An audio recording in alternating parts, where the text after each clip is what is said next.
You're listening to Analog Assault, a video game podcast by Mulehorn Gaming.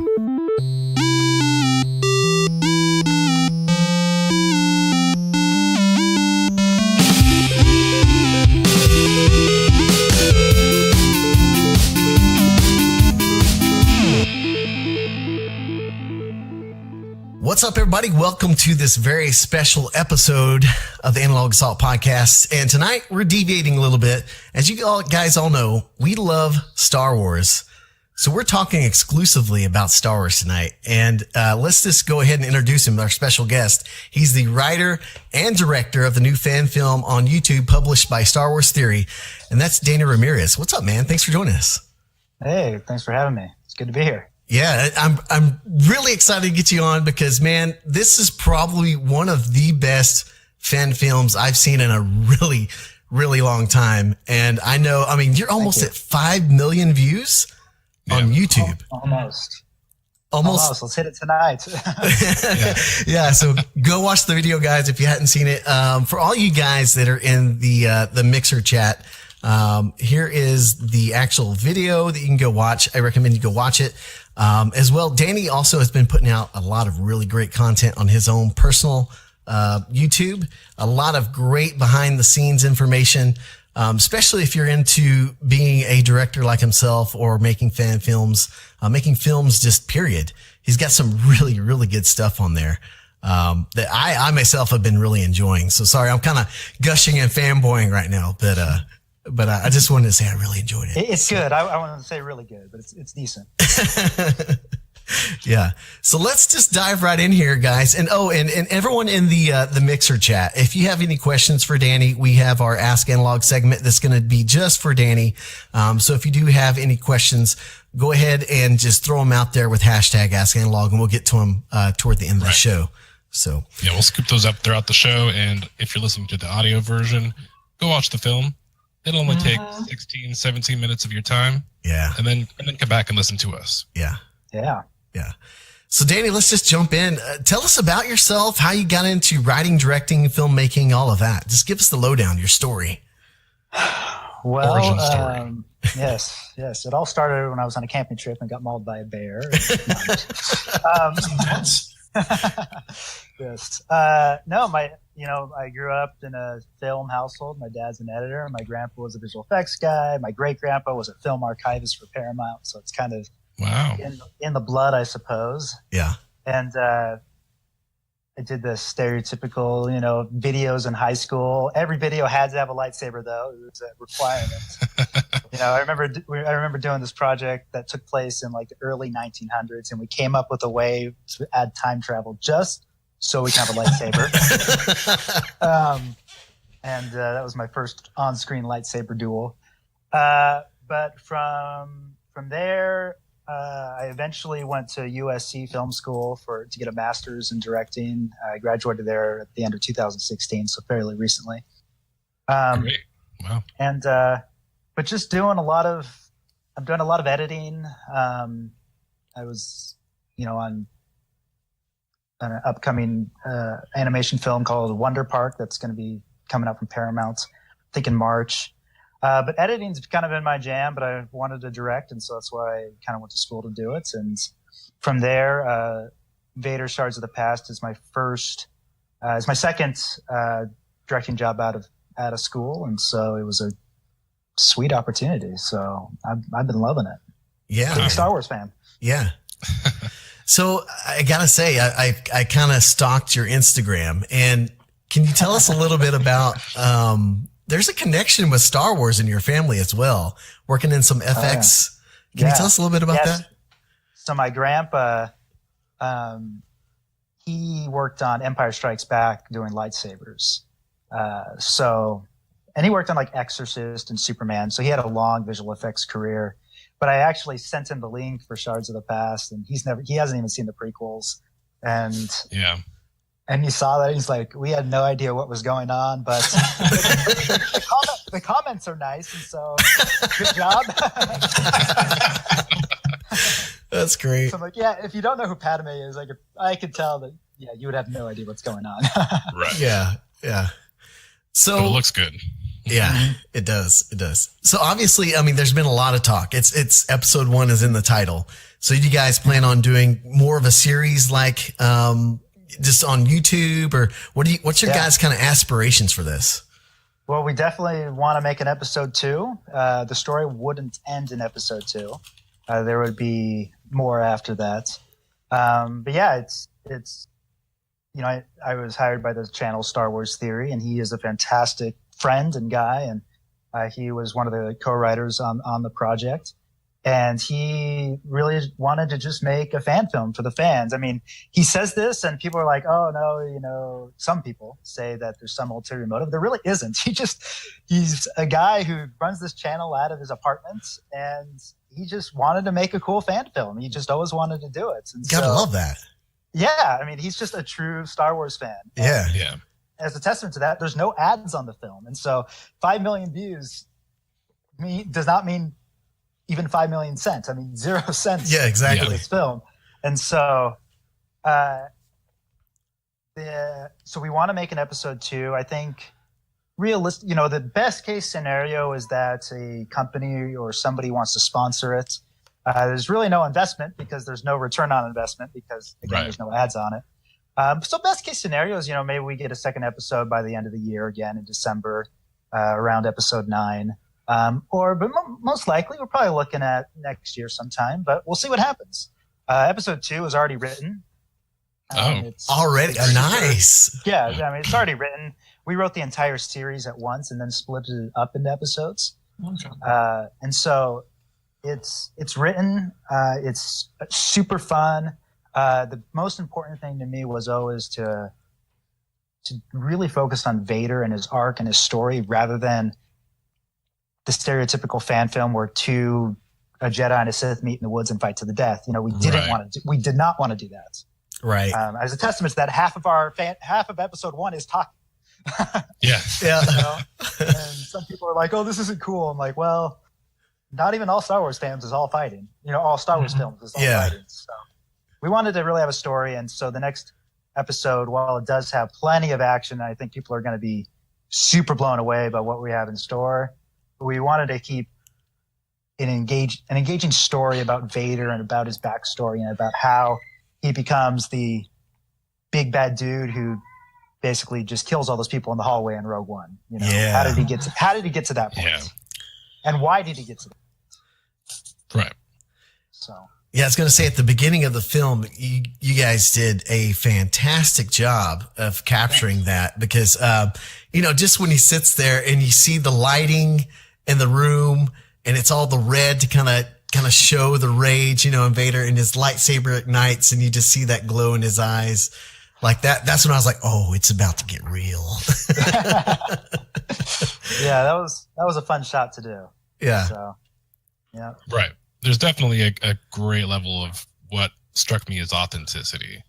I think you captured some of that feeling, that magic, or the Force, if you would. Yeah.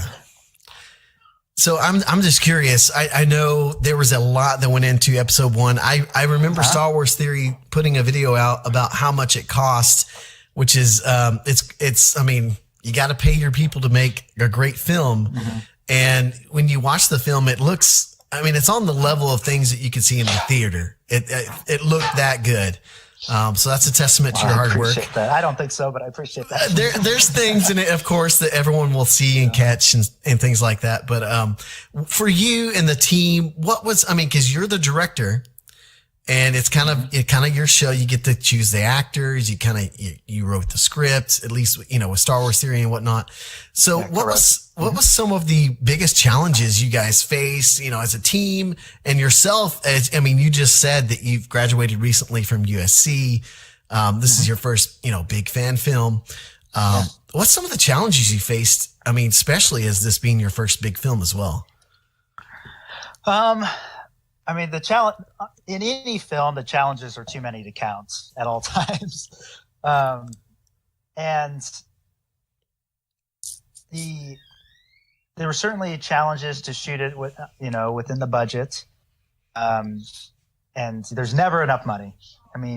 Even the big Star Wars films don't have enough money, and they spent $2 million per finished minutes, which is astounding, that they spend that much money. And it shows. I mean, the quality is unparalleled. But I think the biggest challenge would be, honestly, just knowing that it was going to release on Star Wars Theory's channel and knowing that people were going to watch it. So the amount of responsibility, pressure, however, you want to say it, was pretty real. Like, right. I knew it had to be good.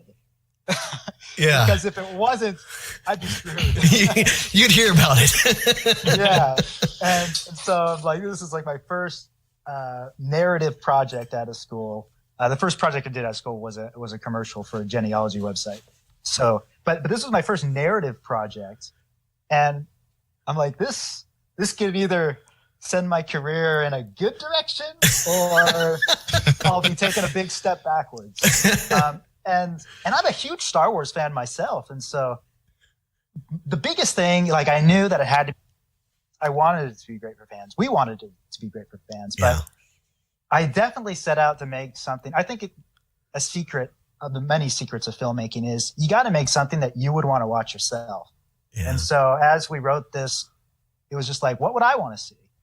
I would want to see, Vader and the Emperor have a fight. Okay, how do we make that happen? I would want to see Vader have to use the corpse of a royal guard to block lightning. I would want to see Padme and Vader reunited. I would want, all of these things. I would want to see Vader stop 200 blaster bolts. That was awesome. That was pretty cool. Right. That connection to Kylo was awesome. Yeah. It's just like anything Kylo can do, Vader can do better, I suppose. But hold my beer. Exactly. Yeah. Yes. And so that was the biggest challenge for me. I mean, like I said, there's dozens of production challenges. Like, for instance, our set construction went over a day and a half, and it took away our first half of the shooting day. Oh, and we were only scheduled to shoot for 4 days. And so now we're cut down to 3.5, which is 15% basically, which is huge. I mean, that's a massive amount of time, like percentage. So that was a big challenge. But honestly, it was the overall challenge was just needing, not just wanting, but needing to make it as good as we possibly could. Yeah. Yeah. As I was watching it, I just saw some of the little nuances in there. Like one of the things I commented on Star Wars Series channel was how you made the choice to show Vader with his eyes being, Sith eyes full of rage. And then when he says the Emperor requests your presence immediately, and he goes to compliance, like those little details in the film. Yeah. Those are things that as I watched, I was like, man, like there's such a good job with these little details to really tie it in. And you were saying, you're a Star Wars fan as well. Did you have to do quite a bit of research for Star Wars lore to see how this would all fit in? Or was Star Wars Theory just kind of in your ear and like, no, man, no, you can't do that. You can do this. Or, I mean, how was that for you guys working together? A little bit of both. I mean, Star Wars Theory obviously knows quite a bit about Star Wars. Yeah. But I have read virtually every single canon thing published at this point. Yes. All the comics, all of the novels, including the youth novels. I've seen everything. I haven't seen all the episodes, and I've read a bunch of legend stuff about Vader to really prepare for it, for sure. And there was one thing I did that I wrote, and I think it's for one of the other episodes where Star Wars Theory said, no, you can't do that. But it only happened, I think, maybe once or twice. But overall, there was a lot of research to go into this. Mostly not like for like fact-based research, but it was mostly just to understand the character better and what motivated him and what could fit realistically and believably with his character. Because it was always a goal of mine to make him relatable to a certain degree, something that we really haven't ever experienced when he's Vader. True.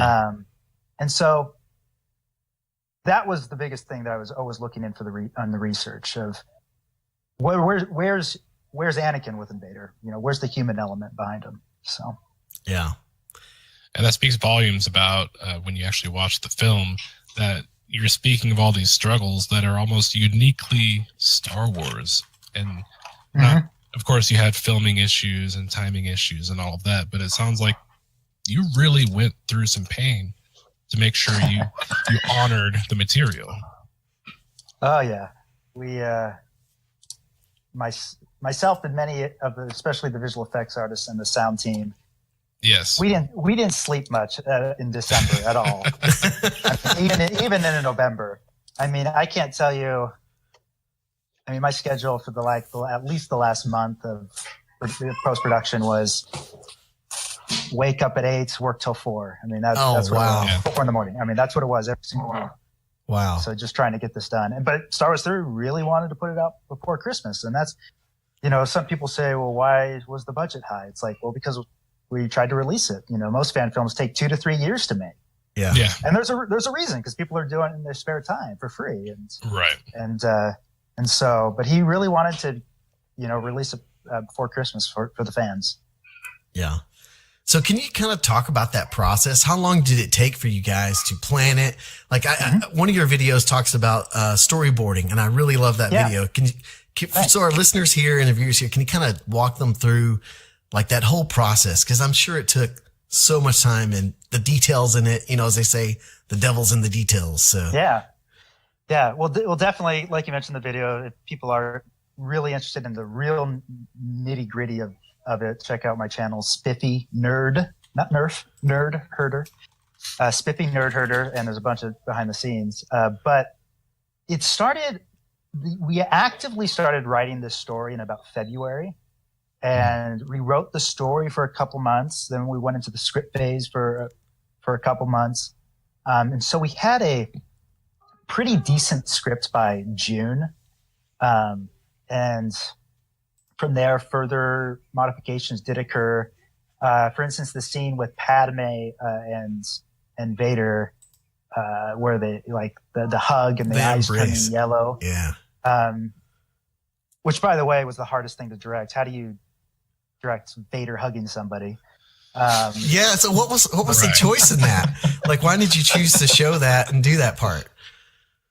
Well, this one has been a little bit polarizing. Like the majority of people like it, but some people say, no, it just didn't feel authentic, which I can see why. Honestly, I mean, even Nikolai, one of our writers, is like, Danny, I love all your choices except that one. But I actually talked about this in today's video that I just released.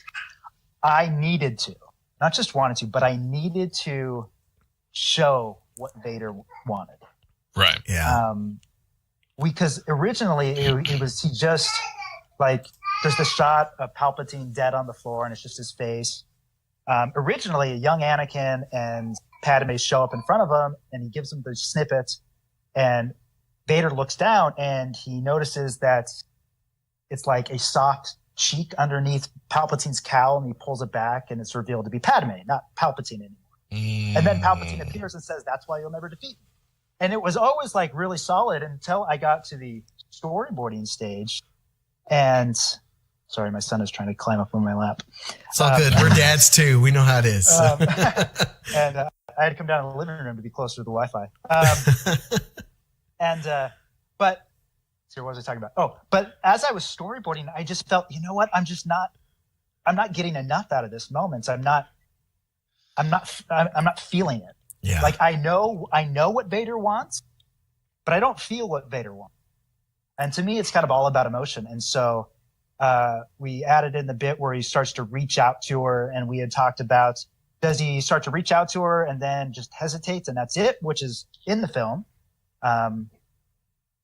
or does he reach out and the hand goes through her? We talked about so many different things. Yeah. But ultimately, I just like, you know what?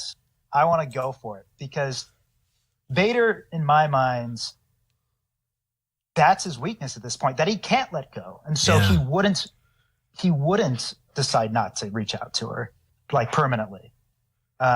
He would, if he was presented with the opportunity to get Padme back, done. Yeah. He'd be Totally. there in a second. Yeah. And at least in this point in the story, right? Once you get to the originals, probably not, I would assume by that point. But so when she turns and says, Anakin, to me, it was like, oh, that's it. Dark side, done. Everything doesn't matter anymore to Vader. Yeah. You know, he just wants his wife. And so when she embraces him, he embraces her back. And to me, that made the moment where she does kind of turn into Darth Padme. It made it more powerful because we had gone to this one extreme and then we whip over to the other extreme immediately. Right. And so that when she opens her eyes and they're yellow, it kind of, to me, it made it more of a moment, and it made it more of a painful moment too for Vader to have it just yanked out of his hands so quickly. Yeah. Like I said, that part of it gave me like the chills the first couple times I watched it. It felt more like it humanized Vader, especially since we have it so close to him becoming Darth Vader only 8 months after Anakin Skywalker's dead, that it just, he still has that inner struggle, that inner turmoil of, is he actually a Sith or is he still Anakin Skywalker? Mm-hmm. So that part was just he's trying to say good job. Yeah, thank you. To see Darth Vader hugging someone, it's really only weird because as fans you project what you think you know about Vader. Yeah. But when you think about it, I think it totally makes sense. Why would he not? Yeah, especially at this point in his life. Right. You know? And that's one of the big questions I really wanted to explore in this film is like the entire reason he turns to the dark side, the entire reason he follows Palpatine is to save his wife. And yet Palpatine straight up lies and either A, just never actually knew how to save her, or B, consciously chooses not to teach Anakin to save her so that Anakin will always be subject to him. But it's like, why would Vader even stay with Palpatine? You know? Yeah. How would he feel about that? And it's, we get about one page of it in the comics, and it was just like, no, that's not enough for me. I don't think Anakin would just all of a sudden, okay, well, she's dead. I got a little mad at you, but we're cool now. Yeah. I just felt that there was more to explore with that.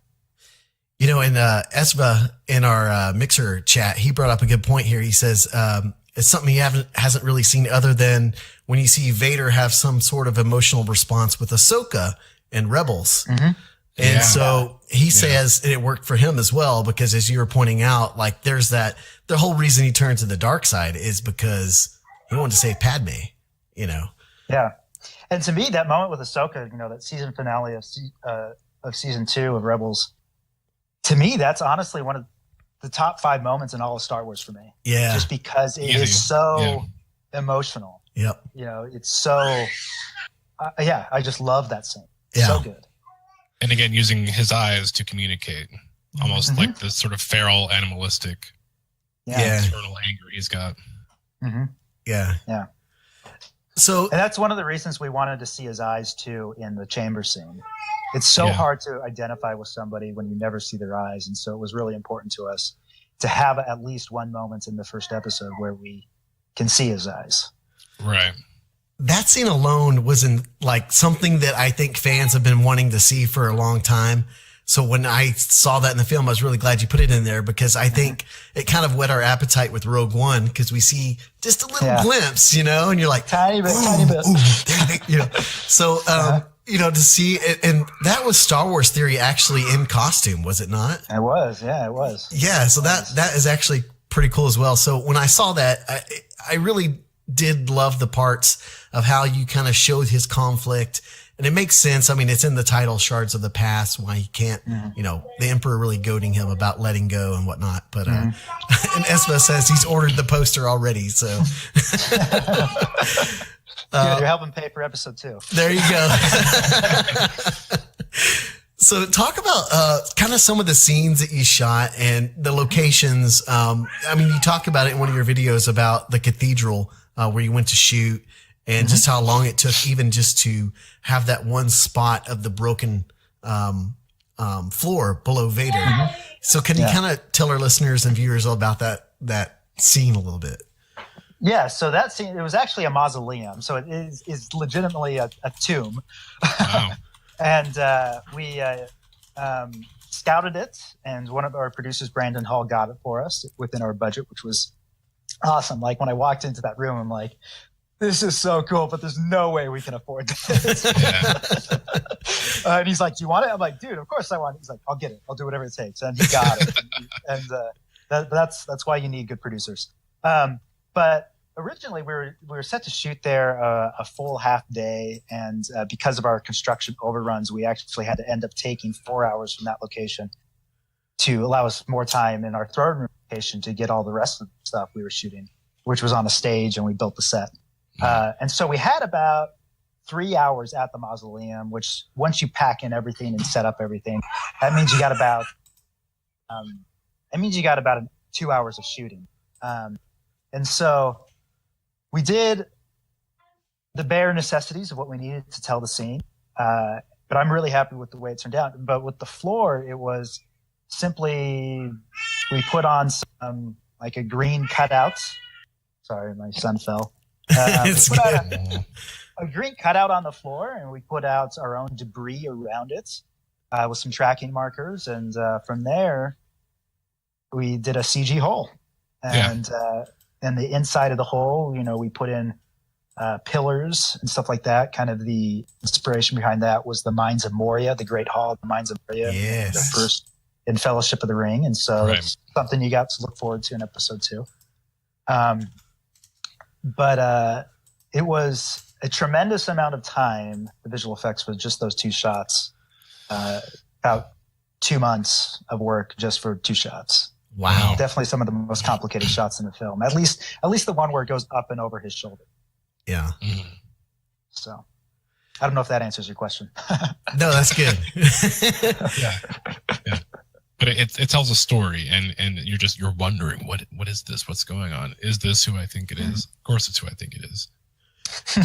People always ask, what happens in episode 2? Or no, what's in the hole? What's in the say episode 2's in the hole? It's like, what's in the box? What's in the box? Well, I don't know if some people saw it, but you can see Mace's purple glow on his lightsaber. So at the very in the last shot. Yeah. So I've been dying to ask you this question because something I always think about in film, and having you here, it makes it even better because you're kind of in the industry, and you can give me the inside look. So Star Wars seems to capture something that everyone can relate to. I mean, it's a national phenomenon all over the world. It's a culture. It's a culture. If you like Star Wars and you're a Star Wars nerd, people are just like, oh yeah, I get you, So what is it that makes good content for storytelling? And what do you think it is about Star Wars that captures that? And in relation to that, it's kind of long, but your film as well, with Star Wars Theory, what is it that you think that has so many people gravitating to the film and saying, oh, this is better than some other films we may have seen?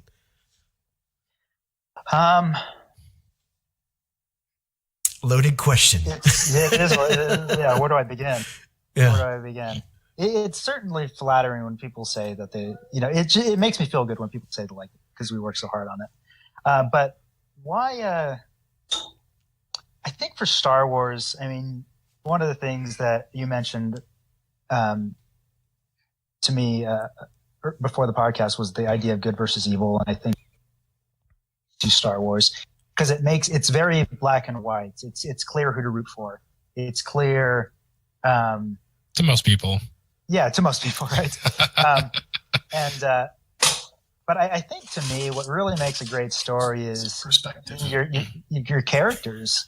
And I think that's one of the reasons, like, for instance, the Marvel films have been typically much better received than the DC films. That the characters in Marvel are pretty interesting. Like Tony Stark, he's sweet. He's awesome. But then, one second. My son. And what was I talking about? Oh, the characters in the Marvel films are interesting, but then like maybe you have the Ben Affleck Batman even the Henry Cavill Superman, they're a little bit more one. And so it's harder to relate with them. I think for me, it's what emotions do you feel with the characters? Can you relate to them? Can you put yourself in their place at all? Do you want to be like them or do you not want to be like them? And I think with Star Wars, particularly like Luke Skywalker, it was so easy. It is so easy to want to be Luke Skywalker. It's so easy to want to be Han Solo. And I think at first with the prequels, with Anakin, it was a little bit more.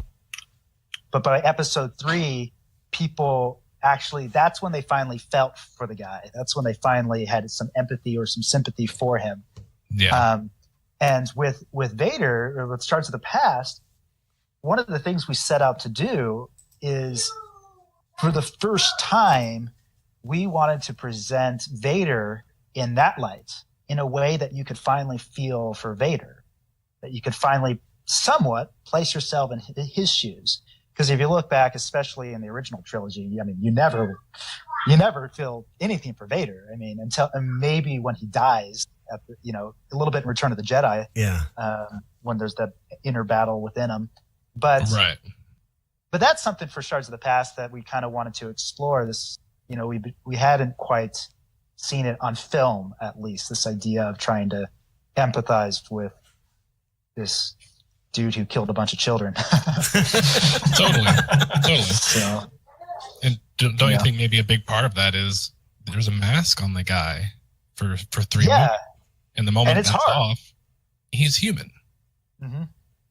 Yeah, it's hard. So like to what you said about the eyes, that was spot on, I think. Yeah, it's super hard to tell a movie about, with masks. I think, Assassin's Creed is a cool video game, and it's got great, the movie has not superior, but really cool action. Mm-hmm. But let's be real. It's pretty hard to get involved with somebody when they're all wearing masks the entire movie. Yeah. And so I think that's, you got to see faces to a certain degree. At least do the much as you can. And that was, with Vader, how do you convey a message to Vader? So when I watch the film, he lowers his head a lot. He raises his head. His body language. That was always super important at filming. Like, we got to convey the most nuances we can, Dupree Jones being the actor, to convey, what do you feel, Vader? and he did a great job, because we knew for the 95% of the film, we weren't getting any of this. Yeah. And so he had to convey it with the smallest idiosyncrasies in his body language. And, no movie's perfect, but for the most part, I think it's fairly clear of how he's feeling. So right. It absolutely works. Yeah. Now that you say that, I think about, the Clone Wars, the animated series, and why they have the clone troopers take off their helmet so much. Because I always wonder, why are you taking your helmet off in battle, dude? Oh, it's so you can relate to them and see them. That's why the clones take their helmets off so much. Absolutely. Yeah. Yeah. Yeah. And Dirty, what were you saying? You said it's perspective. What about the, I want to hear what you have to add to this. Going back to what Daniel was saying about clear who you should root for and all that. I am outnumbered on this podcast, and probably a majority of Mulehorn Gaming in general, because I root for the Empire all the way. Not the First Order. The First Order is stupid. But the Empire is my jam. Well, it's funny. I was just about Admiral Ozzel. He's from episode 5. He gets killed by Vader about halfway through, but he's the one who says, we have a lead in the hot system. We have thousands of proofs scouring the galaxy. We want proof, not leads. And generally, when you watch him, so I think it's generally kind of interesting. Like, how did all these people get involved with the Empire? I mean, we know Luke wanted to sign up for the Empire. Yep. Han was in the Empire. So how many good people were in the Empire? And we're just simply deceived by Palpatine, and just kind of like, well, it's the Empire. It's what you do. So I think that's actually, they've attempted to do that a little bit with like Inferno Squad. Yeah. And I think it's gone. Some of the stuff with the Inferno Squad books are pretty good. But I think it can be taken further, especially during the time of the heyday of the Empire, and I think there's a lot more that can be done there, and I think it'd be pretty interesting. Yeah. Yeah. It's just, it's kind of like negative comments in the gaming world, if you will. You know, how the vocal minority gets more attention. So that aspect kind of gets the same traction, in my view, with the Empire, is that there's more the bad eggs spoil the bunch, or however that saying goes. That they're the ones who get the attention because they're the ones acting like extra big dicks. Whereas to the maybe not so upstanding, but the less abrasive individuals just kind of get pushed off to the side, like, nah, go clean some floors or something. I don't know. But I don't know. I've always found that the Empire was just the force in the galaxy for good. Maybe not good, but you know, the duct tape that holds it all together. Yeah. Rebels were much more of the terroristic thing, and that's personally. Oh my God, I can't talk personally. Why I love Rogue One as much as I do. It is easily and hands down my favorite Star Wars film because it shows much more nitty-gritty action, and it paints the Rebels in a much more terroristic light, and that's kind of how I feel like they are. Like they're just trying to upheave the whole established order of the Empire, and that's. I'm like, no, go sit there. Go play with your guns in your own corner. No. It's funny you mentioned like the rebels as being kind of terroristic. Once again, hold on. Okay, I'm talking. Sorry, Blando. He keeps mouthing something to me. I have no idea. I got 3. I know how it is. He's about to turn 5. He wants to do what Dad wants to. What he does. He wants to see Dad.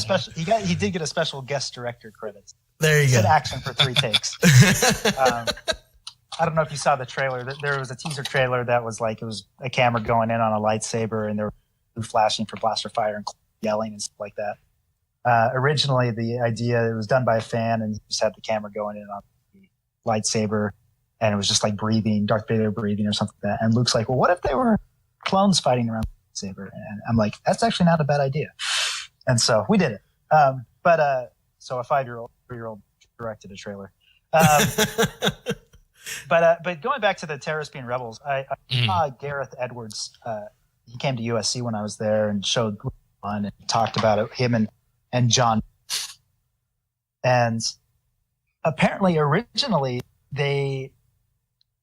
Jin's like first line when Orson Krennic and his troopers like land at their homestead. And they're like, "We got to go, Jin." And her first line was, "Is it the rebels?" So like the galaxy at that point in time, that's how the Empire was portraying them. A band of terrorists. Mm-hmm. And I thought that was really interesting. I can't remember ultimately why they decided to ditch the idea. Yeah. It was certainly interesting. And, you know, when you look at it, well, we kind of address it in our opening card, Shards of the Past, where we say, for some, the Empire brings hope. Yeah. Because it truly did. Yes. And, you know, I think for the vast, I don't know for the vast majority, but I think for a lot of the galaxy, the Empire was a good thing. Yeah. But for the people who it was a bad thing, it was really bad and totally not good. Sure. Yeah. They did rule through fear, but I mean, it's a time of war and unrest in the galaxy. So I feel like the established order is going to take sometimes unnecessary precautions and preemptive steps to try and ensure that the thorn in the side does not become infected. Yeah. Well, you can easily start getting into almost political theory in the ways that the Republic rules or doesn't rule. You know, they often would stagnate in the Senate. And so you can see the evils in there, even though they claim to be good. And with the Empire, they get order no matter what it takes. So you can see some of the good, despite maybe the rotting corruption far at the top with Palpatine. Yeah. We're gonna get put on some government watch list after this conversation. I'm saying that there are analogs to real life, and that's part of what makes it so relatable. Yeah. Right. Yeah. You know, I got to say, Espa also tweeted at Mark Hamill, and I have to tell you this, Danny, because I thought it was pretty cool. Mm-hmm. But I think Mark Hamill has actually seen the fan film as well. Has he? So yeah, so that's he's pretty up on fan films, and Espa is saying in chat that he has seen it. So Hey, that would Okay. be sweet. There you go. So, That's awesome. so I don't want to take up too much of your time. I just got a couple other questions. Then we'll move into the questions you guys might have on the live stream. So you have your degree at USC. Now, what is your opinion? Do you think it's essential for young filmmakers out there to go to school, to kind of get into that business and that industry? Luke, just give me a second, okay? Oh, I love it. Luke. Siéntate aquí, okay? Just sit right there. Okay? He just wants to say hi. Say hi. Hey, buddy. That's an awesome firefighter outfit. Firefighter right there. Yeah. So that's a tough question. I mean, And the water. really, Luke. This is what I get for doing this in the living room next to Wi-Fi. Honestly, you got to ask me that question like in 5 years when I really know. Sure. Film school is honestly, I think if you can go to one of like the top 5, so that's like NYU, AFI, USC, UCLA, or like University of Boston or Chapman, then I think it's worth it because generally the network you're getting out of it is worth it. Like for instance, on Shards of the Past, both producers went to USC. The production designer went to USC. The cinematographer went to USC. Nikolai, one of our other writers, went to USC. Trying to think who else. Some of our assistant directors. It was definitely a lot of USC people worked on the film. So that's like 50% of going to film school. And you get that when you do go to a good film school, like the network. I mean, Yeah. and so, look, and but you can honestly, film is the ultimate learn by doing. Like it's like basketball. You could read a book about basketball all day long, but unless you actually shoot a ball, you're never going to learn how to do it. Right. And sorry, I just water and throw it. Now I look like a horrible father. No, man. No. And what was I talking about? But so that's the biggest thing. Learn by doing. Yeah. I'm constantly asked, how do you start directing? Well, you direct. I mean, that's the only way to do it. Yeah. Nobody, nobody just gives you a project just because you say I'm a director. But I think if you can go to a good film school, that if you can't, then you got to judge it by the cost. If it's, you're still spending the 15 grand that's, maybe not ranked, that I don't know. It's such a hard question. Yeah. So I know it's a loaded question. I had to ask it though. It's so hard. Yeah, it's so hard. And it depends that you're taking out loans or not. Yeah. There's those questions too. And Yeah. so it's just something you got to really pray about. Yeah. Yeah. There's a lot that goes into deciding that. So that's my non-answer to that one. So, one more question here, and that's how do you make something like this fan film or other films that are just such great quality, but you don't have the big budget film budget? So is there any tips you can give any young filmmakers out there or things that you can say to them to kind of encourage them in their craft? The biggest thing I would say, and I've said this on my channel a few times, is that the most important thing for a story is all thing that's free, and that's story. It doesn't cost a cent more to write a good story. I've seen too many young filmmakers, including myself, try to make one or two mistakes. Try to just do a visual effects heavy thing, Right. but have zero story. Hello? Or try to do a story that they think is going to get them into Sundance. And that's the typical drug overdose suicide story. Yeah. I mean, it is an epidemic among student films to have that stuff in student films. And it's like, very few people want to, because you feel like dirt after watching it. So focus on the story because that's free. And that's the one thing with Vader. That was the one thing we could get for free. So we really spent a lot of time actually coming up with the story rather than just trying to do a lightsaber fight. Yeah. And like I told Star Wars Theory, I'm like, I don't even want to I don't want to hear anything about fighting until we come up with the story. And that's what we did. Yeah. So there's that. You get free story. And then tell a story that you would actually want to watch. Like stay away from the stories that you think that is going to get you the recognition, because your heart's not going to be really into it. And I think that typically those films are just not as good. Because whatever you think is going to get you recognition it's very hard to predict which films are actually going to do. Yeah. So awesome, man. True that. All right, guys, well, we're going to move into our next segment, and that's Ask Analog or Ask Danny here for tonight. And we got a few that we've already had mentioned in our mixer here, and we're just going to go with our first one here from Super Nash Bros. And he said, given what would consider some weak or underdeveloped characters in the prequels, did that constrain you or give you more creative license to explore? Well, we only really had Padme in the story. I guess we had Palpatine as well. Right. But I think it actually gave us a little more, especially once we're going to more characters from the prequels. Yeah. I think it actually kind of gives us a little bit more room to play, because so much there's not so much that we have to adhere to, and we can kind of build upon the base that George put out. Like, I think George is a fantastic storyteller, and I think his overall story for the prequels is pretty awesome.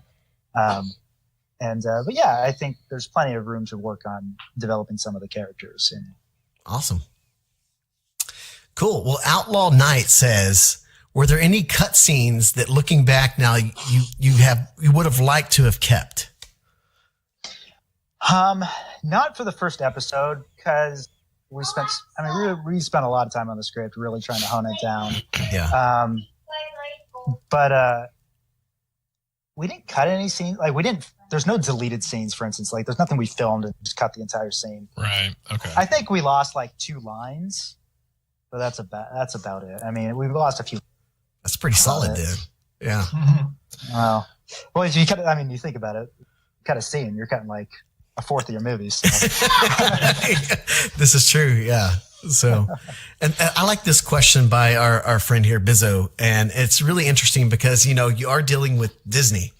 So you a very big studio here, very big name. I mean, they make so many films that we watch now that are from Disney. And he says, it's maybe covered already, but how do you do something with Disney out there looking to cash in? Well, we did.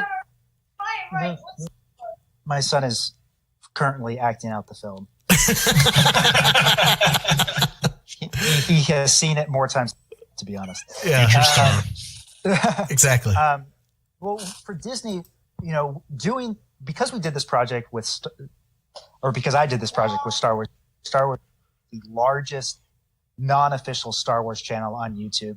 We knew that if we did anything wrong, the chances of him being like involved in litigation or sued was much higher than, say, some high school fan who does a fan film and gets 50 years. Right. We actually reached out to Lucasfilm and we spoke with their fan relations department and went through their legal departments and got a set of guidelines so that wouldn't happen. And essentially, among other guidelines, we couldn't put ads on the film. And when they gave us that thing, Star Wars Theory is like, oh, do I really want to make this movie then? If I'm guaranteed to lose all this money. I know, right? Yeah. And he eventually decided, look, no, the fans have been so good to me, I want to do it. And so there was that rule, and we couldn't crowdfund. That was a big rule too. And if you go to Kickstarter right now, you have probably 10 Star Wars fan films on Kickstarter at this current moment. It's a super common thing. I mean, you have films like Han Solo Smuggler's Trade, which I went to school with the director Keith Allen at BYU in Utah. and they crowdfunded, so it's like everybody's done it, but Disney has expressly told us not to do it, so we won't do it, which is why Star Wars Theory, it's his own money that he just spent, and then they said, of course, we couldn't defame the franchise. We had to be clear that it was a film, which is why, the title says fan, like in the title. Yeah. Right. And we, those were the basic things that the guidelines they gave us. And we just wanted to make a movie, and we wanted to have fun to make something that fans could enjoy. We didn't want to get sued. Yeah. There's a lot. I'm watching some of those videos, and there is so much to it, especially when you're dealing with Disney, because we've toyed with it, even starting like a Star Wars podcast. And it's like, hey, what can we use and what can't we use? And it's just like Nothing. Yeah. No music, no images, etc. So and it comes down to a lot of false.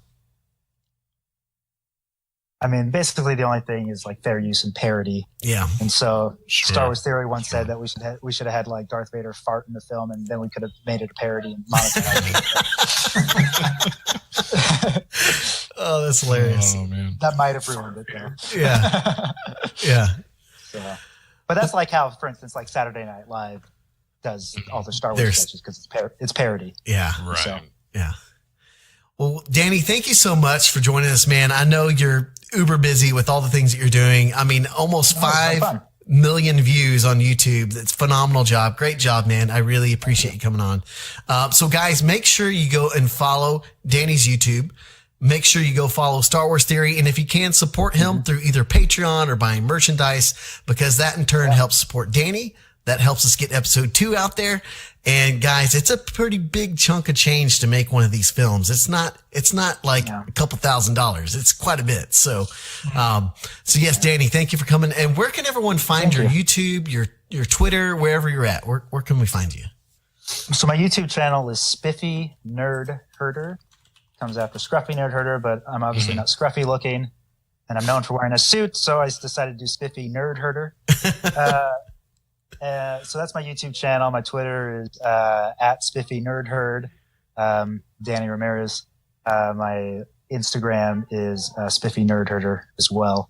Check out the channel. I talk about a lot of the behind the scenes things from Vader, a lot of Star Wars, fact videos, a lot of in general movie making things, just nerd stuff in general. Mostly I don't only talk about Star Wars. Like an Aquaman review? I saw that one. Yeah, I did an Aquaman review. Yeah.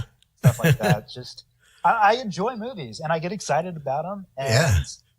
And I just like sharing what I think. And 2 or 3 people watch the videos. And so as long as there's 2 or 3, I'll keep making them. Yeah. There you go, man. There you go, guys. So make sure you're following him on all his social media. Thanks again, man. Yeah, check it out. If you're ever in Austin, let me know, because I would love to just sit down and hang out with you sometime. Maybe go catch film. Yeah, cool, man. That'd be really fun. Totally. So, guys, if you'd like this stream and you want to meet more awesome streamers, visit theshedteam.com to find out more about the awesome team that we're a part of. And if you like our podcast, don't forget to check out ninjapancake.com. And if you would, guys, like us on Facebook, leave us a review on iTunes. You can follow us all on Twitter. And remember, guys, when in doubt,